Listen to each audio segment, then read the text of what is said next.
A region locked down. Millions of people with their communications blacked out. Kashmir was already heavily militarized when the Indian government sent in 10,000 more troops in early August because of what it called an imminent terrorist threat. It turns out the Modi government had other reasons. Days later, immediately after imposing a communications blackout, New Delhi announced it was stripping Kashmir of its autonomy. Over the next few days, we had our producer in Srinagar film reactions from Kashmiris. In this age of instant communication, it took us 2.5 weeks to get the video, because with no internet, no connection to the outside world, our producer had to fly to New Delhi to upload it. The interviews he conducted, however, are in no way dated, because very little has changed. पहले तो मुझे समझ नहीं आ रहा ये government of India की तरफ से कश्मीर में वॉर है कि क्या है, तो इन्होंने हर कोई सर्विस यहाँ सस्पेंड कर दी है. अब ये कहते हैं हमें जी कश्मीर में नॉर्मलसी है. कौन सी नॉर्मलसी है? It's a complete blackout. That means there is no network, there are no broadband services.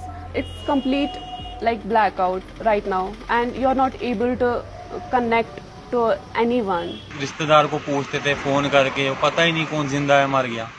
अब घर से मैं निकलूं, मेरे घर वालों को पता ही नहीं वापस आएगा नहीं आएगा. फोन करते तो पता लगता. बिल्कुल जिंदगी खराब होके बैठी है. No government blocks internet access as frequently as India's does. 159 times over a 3-year period.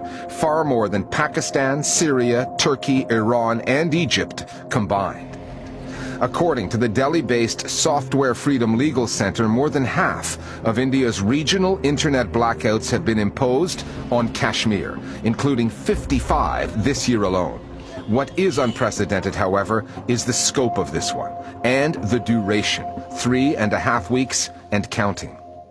They've been cut off for hours sometimes a couple of days. Even if they cut off broadband, there have been other ways of getting through. This is the first time that everything has been cut off. Landlines, mobile phones, mobile internet, broadband, Wi-Fi, there's nothing. So earlier what used to happen is when there was an encounter between Pakistan-sponsored terrorists and the J&K police or the army, they used to shut internet of that particular district or that particular area.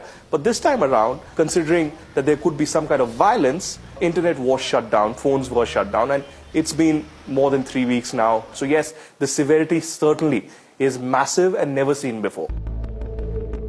Ever since 1947, when India and Pakistan gained their independence from Britain, Kashmir has been disputed territory.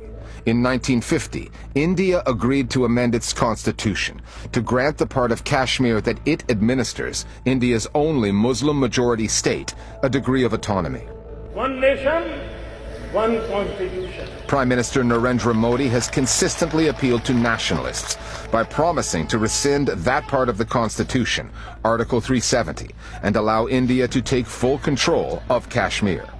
Modi's brand of Hindu nationalism gets turbocharged on the Indian airwaves by hundreds of 24-hour TV news channels, most of which have echoed the government's narrative on this story, that the situation in Kashmir is calm and peaceful.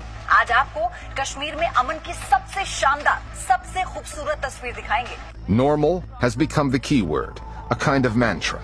Normalcy returns to the streets.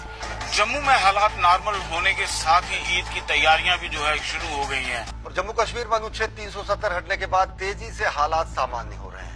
If you are a reporter for a TV news channel and you've been given very specific details by your channel, by your editors of what you can and cannot show, you're not obviously going to dig for stories further than that. Some of our colleagues spoke to these TV journalists and asked them if they had been to several of the areas of Srinagar that we were visiting. And they all said no. So if you're not visiting more than a few specific areas, you're obviously not going to report on protests. You're going to say that everything is normal. Indian media from the time of independence was part of a nation-building project. And Kashmir has been part of India's nation-building exercise all through these years. Over the last few years, nationalism, patriotism, militarism, they're all seen as one and the same. If you're not with us, you're against us. Indian news channels do not limit their with us or against us approach to Indians. They use the same tactic against other news organizations trying to cover Kashmir. International ones like the New York Times, Al Jazeera, and Britain's BBC. The BBC, it seems to be, has been simply caught red-handed. Someone should report it to Boris Johnson, who should lock up the entire management of the BBC in jail for shaming them yet again. 4 days into the blackout, the BBC, Reuters, and Al Jazeera all reported that security forces in Srinagar fired tear gas and rifle pellets at crowds of protesters. The Modi government, through its Ministry of Home Affairs, called that story fabricated. After the BBC posted video of the unrest, complete with the sound of gunfire, the government changed its tune, but only partially, admitting there had been a small protest involving miscreants, but that no shots had been fired. The Indian government at the time decided to call it's a fake video.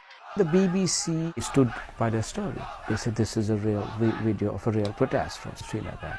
A lot of the Indian media, especially the electronic media, especially the TV media, was saying everything is normal in Kashmir for consumption of the Indian masses primarily, because that's what the messaging from the state is. Look, we have done this and there is no resistance to this, which is just the opposite, as that video showed. New York Times or the Washington Post or the BBC or the Al Jazeera will immediately show you visuals of violence, of stone pelting, of people being killed, death, mayhem.